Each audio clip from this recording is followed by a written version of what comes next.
Nama Prabowo Subianto mendadak jadi sorotan meski belum sebulan menjabat sebagai Presiden Republik Indonesia. Pak Prabowo mendapatkan tanggapan respon positif atas kinerjanya. Sang Presiden melakukan gebrakan mulai dari kebijakan hingga memperketat hukum. Kinerja ini mendapatkan berbagai tanggapan dari berbagai media asing, mulai dari Amerika Serikat, China, India, hingga beberapa media Eropa. Penasaran kisahnya seperti apa? Dengerin ceritaku sampai selesai ya! Bebaskan utang petani dan nelayan. Belum lama dilantik sebagai Presiden ke-8 Republik Indonesia, Prabowo Subianto sudah membuat sejumlah gebrakan. Baru-baru ini, Pak Prabowo membebaskan para petani dan nelayan dari utang. Sontak keputusan Sang Jenderal Kehormatan Bintang 4 ini membuat petani dan nelayan jadi gembira.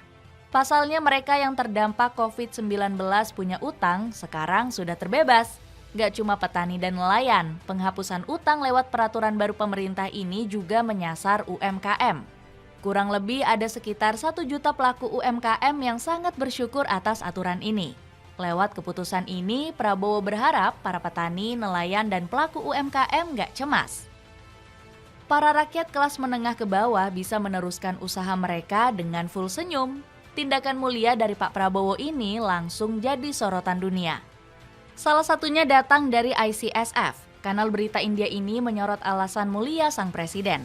Gak heran media yang punya konsentrasi di sektor laut dan perikanan dunia ini memuji setinggi langit Pak Prabowo. Ex-Menteri Pertahanan ini disebut sudah mengurangi beban rakyat yang berat. Dengan adanya regulasi ini, Prabowo berharap dapat membantu para pelaku UMKM, produsen pangan, petani nelayan yang terlilit utang untuk tetap dapat menjalankan usahanya. Bunyi laporan ICSF.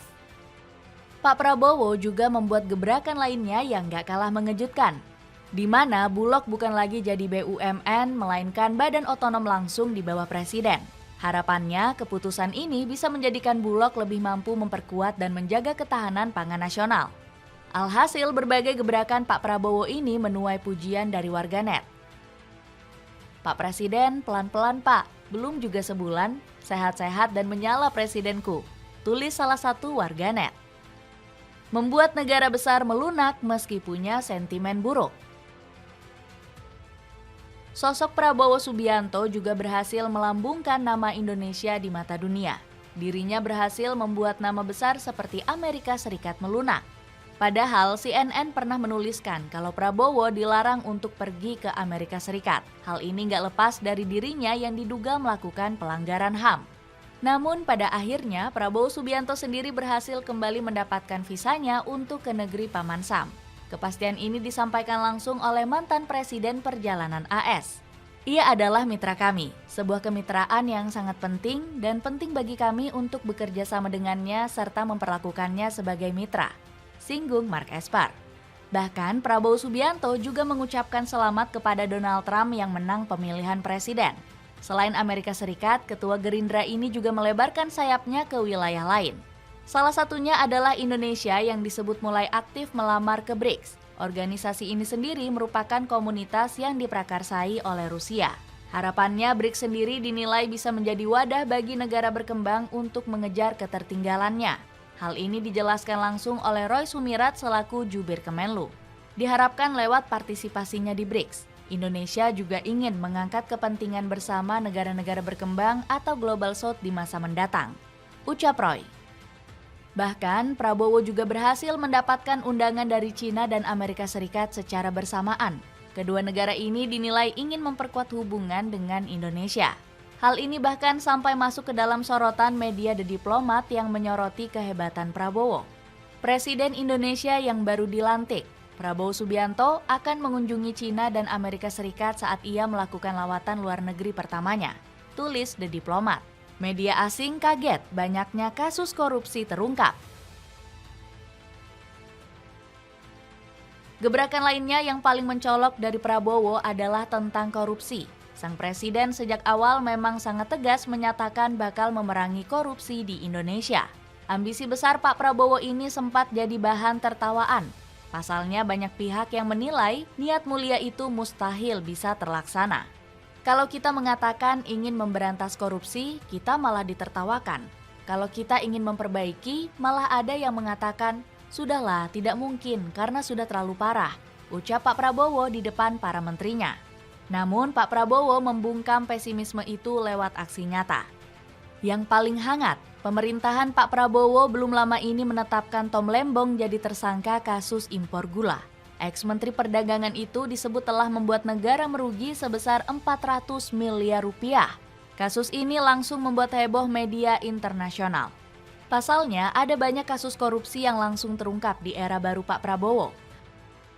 Mulai dari Reuters, Channel News Asia, The Edge Malaysia turut menjadikan kasus ini sebagai berita utama.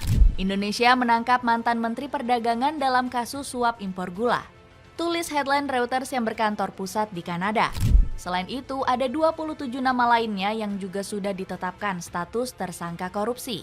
Mereka yang ditangkap punya kasus yang beragam, mulai dari korupsi pembangunan tol, ekspor minyak kelapa sawit, dana desa, dan lainnya.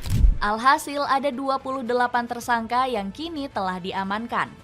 Total kerugian negara sangat banyak sampai mencapai 3,1 triliun rupiah.